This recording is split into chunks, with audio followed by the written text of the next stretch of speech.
Listen to me. Being poor is not the end of your story. Struggling right now doesn't mean struggling forever.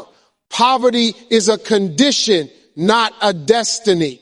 Where you are today is not a life sentence, it's a starting point. See, the world will try to convince you that if you were born broke, you'll die broke. That's a lie. You don't have to stay where you started. God didn't create you to be average. Inside you is a gift, a talent, an idea, something that can change your life. But you've got to be bold enough to chase it. Poverty is temporary, not destiny. Too often people believe that because they were born into a poor family or because they have struggled for years, that this is the way life will always be. They look around at their neighborhood, their bills, their struggles, and start to think this is permanent. But nothing in life is permanent unless you accept it as such. Poverty is a condition, not a final judgment. The truth is, circumstances can change. Situations can shift. What looks like a dead end can transform into a new beginning when the mind, the spirit, and the actions align. You see, poverty is like bad weather. Storms come and storms go. Some seasons feel endless, but eventually the clouds move on. Poverty is the same way. It may rain heavily in your life for a time, but if you hold on, keep working and keep believing, the storm will pass. It may not happen overnight, but just like the sun always rises again, opportunities come to those who stay ready for them. Poverty doesn't last forever, but the mindset you carry during it can determine how quickly you step out of it. The danger comes when people begin to confuse their condition with their identity. If you are broke today, that's your financial condition. It is not who you are as a person. The mistake many make is attaching their worth to their wallet. They say, I am poor, as if it is their name. No, you may not have much right now, but you are not poor. You are simply in a season of lack. You are still rich in potential, rich in faith, rich in ideas. And that richness, if nurtured, will bring you to a new level. History is full of stories of men and women who started with nothing and ended with everything. They grew up with holes in their shoes, empty kitchens, and no clear path forward. Yet they refused to let their beginning decide their ending. They believed poverty was a chapter, not the whole book. That same truth applies to you. Just because your parents struggled, just because you've been stuck for years, doesn't mean it has to remain your destiny. Your life is not locked in place. Poverty may be where you start, but it doesn't have to be where you finish. The bridge out of poverty is built on vision and action. If you can see more for your life, you can move toward more. If you can believe that tomorrow can look different, you will take the steps to make it different. That might mean learning a new skill, taking a risk, or refusing to quit when the first door closes.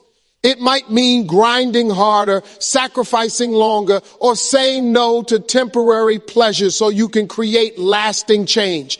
Poverty is loud, but persistence is louder. The key is to never accept poverty as your forever. If you treat it like a visitor, you'll start to look for ways to see it out the door. But if you treat it like family, you'll make space for it at the table and it will never leave. You can't embrace it. You can't settle for it. You've got to wake up each day and remind yourself that this is not the end of your story. Poverty is not destiny. It is a challenge, a test, a season. And like every season, it will pass. You don't have to stay there and you don't have to die there. You were created for more. The question is, will you believe it enough to step out of the cycle and into the life you were meant to live? Because the truth is simple. Poverty may be your current situation, but it is never your final destination.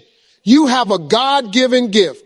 Every single person walking this earth was placed here with something special inside them. It doesn't matter where you were born, what family you came from, or how much money you have in your pocket right now. There is something unique about you that nobody else has. This gift is not always obvious, and it doesn't always come wrapped in fancy packaging. Sometimes it shows up in the way you think differently from others, in the way you solve problems, or in the way you bring light and laughter into a room. Other times it's a skill that can be sharpened, a talent that needs practice, or an idea that must be brought to life. Whatever it is, it was placed in you for a reason.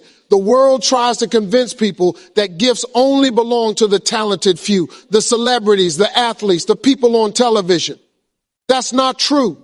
The gift inside you is not about fame. It's about purpose. It's what makes you valuable to the world. Your gift might be cooking meals that bring families together or fixing things others think are broken. It might be teaching, caring for children, making music, writing words that touch hearts, or coming up with ideas that change the way people live.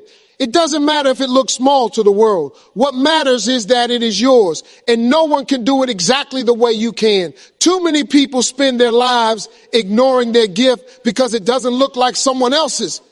They think, well, I can't sing, I can't play sports, I can't make millions, so I must not have a gift. That is a lie. Comparison kills destiny. Your gift is not supposed to look like theirs. Bird is not supposed to swim like a fish, and a fish is not supposed to fly like a bird. But both were designed perfectly for their purpose. The same goes for you. You were designed perfectly for your assignment, and your gift is the tool you've been given to fulfill it. The challenge is discovering it, and that takes courage. Most gifts don't scream for attention. They whisper. They hide in the things you love to do without effort, in the things people always ask you for help with, or in the passions that keep you awake at night. If you pay attention to those signs, you'll start to see the fingerprints of your gift. And once you discover it, the next step is to use it. A gift left unused is like a seed left unplanted. It will never grow into what it was meant to be. Using your gift doesn't mean you'll have instant success. It requires work, discipline, and sometimes years of consistency. But here's the beauty of it. When you work in your gift, it doesn't feel like punishment. It energizes you. It feels natural. It feels like what you were made for. And over time, as you sharpen it, opportunities will start to line up with your effort. Doors will open, people will notice, and what started as something small will grow into something that not only changes your life, but also impacts others. Your gift is also the path out of struggle. You may not have wealth right now, but wealth can come when you commit to your gift. You may not have recognition today, but recognition comes when you serve your gift faithfully. The gift is the bridge between where you are and where you want to be. It's the way God equipped you to create a better life. Never believe the lie that you are ordinary. Ordinary people don't exist. Only people who never discovered or believed in their gift. You are extraordinary, not because of what you've done, but because of what's inside you. All you have to do is uncover it, trust it, and put it to work. The world is waiting on your contribution. So remember this, you have a God-given gift. It's already there, waiting for you to recognize it, nurture it, and release it. Don't waste it, don't bury it, and don't let fear talk you out of it. That gift is your ticket to purpose, your answer to struggle, and your chance to leave a mark that will outlive you. It's not just what you do, it's who you are. And when you use it, you step into the life you were always meant to live. Action beats waiting. Too many people waste their lives holding out for the perfect moment, the perfect plan, or the perfect conditions before they take a step toward their dreams. They say things like, I'll start when I have more money, or I'll move when the timing is right, or I'm just waiting for a sign. But the truth is, waiting without action is just another way of standing still. Nothing changes by hoping alone. Progress begins the moment you decide to move. Life doesn't reward hesitation. Opportunities rarely announce themselves with flashing lights or guarantees. Most of the time, they show up looking uncertain, uncomfortable, and even risky. If you wait until you feel completely ready, you'll never start. Action is what creates readiness. It's what teaches you what works, what doesn't, and what needs to change. You learn more by doing it in 1 week than by sitting and thinking for a year. Think about it this way. No farmer ever harvested a crop by staring at the soil and waiting for the right day. He has to plant seeds, even when the weather isn't perfect, even when he's not sure how the season will go. That act of planting is what makes a harvest possible. Your dreams work the same way. You can't sit back and hope success finds you. You've got to plant effort, water it with persistence, and keep moving even when the outcome isn't clear. Action also has a way of building momentum. The first step is always the hardest because fear, doubt, and procrastination are loudest at the start. But once you move, the next step becomes easier and the one after that easier still. Waiting feeds fear, but action weakens it. Every time you act, you prove to yourself that you are capable. That confidence fuels you to keep going further than you thought possible. Now, action doesn't mean reckless moves or random decisions. It means taking intentional steps forward, even if they're small. Start where you are with what you have. Don't worry about how small it looks in the beginning. Small steps lead to big distances. Too many people dismiss their first step because it feels insignificant, but even a tiny step puts you closer to your goal than standing still ever will. A slow walker who keeps moving will always outrun the one waiting for the perfect run. Action also separates dreamers from doers.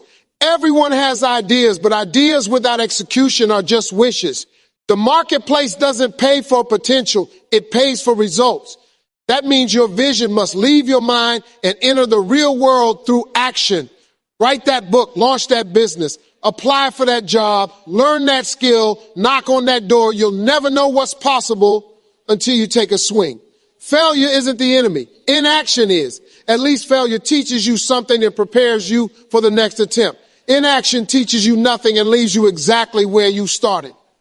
Here's the other truth. Life moves whether you act or not. Time doesn't pause while you wait. Days turn into weeks, weeks into years, and before you know it, you are standing in the same place wondering why nothing has changed. But when you choose action, time starts working for you. Steps you take compound, doors open, skills grow, and suddenly you were living in a future that waiting alone could never have built. The difference between those who achieve and those who don't is rarely talent, it's action. The world is full of gifted people who never moved and average people who achieved greatness because they did. Action will always beat waiting because movement creates opportunities that hesitation never will. So stop waiting for the perfect moment. It doesn't exist. The only moment you truly have is now. And the step you take today, no matter how small, is the one that will shape your tomorrow. Action beats waiting every single time. Identity is not your situation. Too many people confuse where they are with who they are. They let their bank account, their job title, or their current struggles define them. They say, I'm broke, so I must be a failure, or I'm unemployed, so I must be worthless. But your situation is temporary, while your identity is permanent. Who you are runs deeper than what you're going through. A setback doesn't change your value. A difficult season doesn't erase your worth. You are more than the numbers in your pocket, the titles on your resume, or the mistakes in your past. Life has a way of throwing challenges at everyone. Some seasons bring loss, some bring disappointment, and some bring failure. But if you're not careful, you'll start to believe that your situation defines your future. It doesn't. Just because you're facing hard times doesn't mean you are hard times. You may have failed at something, but that doesn't mean you are a failure. You may have been rejected, but that doesn't mean you are unworthy. The truth is your identity isn't built on circumstances. It's built on the unchanging fact that you were created with purpose, with value, and with potential. The problem comes when people begin to accept their situation as their label. They let society call them poor, uneducated, broken, or average, and they start to wear those words like a name tag. But names are powerful, and the names you answer to will shape how you live. If you keep saying, I'm just unlucky, you'll stop trying. If you keep saying, I'm just broke, you'll never look for opportunities. The words you believe about yourself become the ceiling over your life. That's why you have to separate your identity from your situation. Think of a diamond. If you bury it in the dirt, it may look worthless, but its value never changes. The dirt doesn't define the diamond. The same goes for you. You might be surrounded by struggle right now. You might feel buried under debt, stress, or failure, but your worth hasn't changed. You are still valuable. You are still capable. You are still destined for more. The dirt is just part of the process. It doesn't get the final say. What matters most is how you choose to see yourself. If you see yourself as defeated, you'll live defeated. But if you see yourself as someone capable of rising, you'll find a way to rise. Your vision of yourself sets the direction for your actions. That's why people in the same situation can have completely different outcomes. One sees a dead end, the other sees a challenge to overcome. The difference is identity. Your identity also carries the power to break cycles. Maybe you grew up in poverty. Maybe your family never had much. Maybe the people around you gave up on their dreams. That's their situation, but it doesn't have to be your identity. You get to decide who you are and what you're becoming. When you choose to see yourself as capable, resilient, and worthy of more, you start making decisions that align with that truth. And slowly, your situation starts to change to match your belief. Never let a temporary season convince you of a permanent lie. Situations change all the time. People rise from bankruptcy to build businesses. They go from failure to success, from overlooked to celebrated, from broken to healed. The only thing that remains constant through all of it is identity. Who you are is not tied to your paycheck, your mistakes, or your current struggle. Who you are is something greater, something unshakable, something built into you from the beginning. So remind yourself daily, my situation is not my name. My struggles don't define me. My failures don't define me. I am more than what I'm going through, and I'm headed towards something greater. Your identity is permanent. Your situation is temporary. Never confuse the two, because the moment you realize that truth, you'll stop living like a prisoner of your circumstances and start walking in the freedom of who you really are. Courage to start is the difference. Every dream, every achievement, every breakthrough begins with one step, and that step requires courage. Most people don't fail because they lack ability or intelligence. They fail because they never begin. They keep waiting for the perfect plan, the perfect confidence, or the perfect opportunity. And in the process, they let fear chain them to the sidelines of their own life. The truth is, the gap between where you are and where you want to be is not talent. It's the courage to start. Starting is the hardest part. It feels uncomfortable because the future is unknown. What if it doesn't work? What if you fail? What if people laugh? Those questions keep echoing in your head, convincing you to stay put. But here's another question. What if it does work? What if taking that first step unlocks the life you've been praying for? What if the very thing you've been afraid of doing is the thing that transforms your entire future? You'll never know until you start. Courage doesn't mean the absence of fear. It means moving forward despite fear. Everyone feels fear when they begin something new. Successful people aren't fearless. They're just willing to act even while their hands shake and their voice trembles. They push past the doubt. They silence the excuses, and they step forward when others freeze. That decision to move, even in fear, is what separates them from the crowd. Think of a seed planted in the ground. Until it breaks open, until it pushes through the soil, it will never become the tree it was designed to be. That moment of breaking is uncomfortable, but it's necessary. The same is true for you. You can hold on to your dreams in the safety of your imagination, but until you're willing to break out of comfort and step into action, your dreams will remain buried. Starting is the breaking point that allows growth to happen. Courage to start doesn't guarantee immediate success, but it guarantees progress. Every journey looks impossible until it's underway. The first step might be small, but it sets everything in motion. You don't need to see the whole staircase. You just need to take the first step. Once you move, doors begin to appear that you couldn't see before. Resources find you. People notice you. Opportunities align with you. But none of that happens if you stay frozen at the beginning. The difference between dreamers and achievers is often measured in seconds. The seconds it takes to decide I'm going to do it. Think of how many businesses were never launched, books never written, songs never sung, ideas never created, all because someone didn't have the courage to start. On the other hand, think of how many lives have been changed by people who dared to take that first step, even with no guarantee of success. The courage to start reshapes destinies, not just for individuals, but for generations. And here's something important. You don't have to start big. You don't need every resource or every answer. You just need to start with what you have where you are. Courage is not about taking a giant leap. It's about taking a step, however small, when everything inside you tells you to stay still. That step might be sending an email, making a call, saving a small amount, or practicing a skill. Small beginnings are still beginnings, and they carry the same power to change your direction. At the end of your life, you won't regret the times you tried and failed. You'll regret the times you never tried at all. Regret is heavier than failure. Failure can be corrected. Lessons can be learned, but regret sits in your heart forever. That's why courage to start is the difference. It's the line between living in possibility and living in regret. So don't let fear convince you to wait another year, another month, another day. The time to start is now.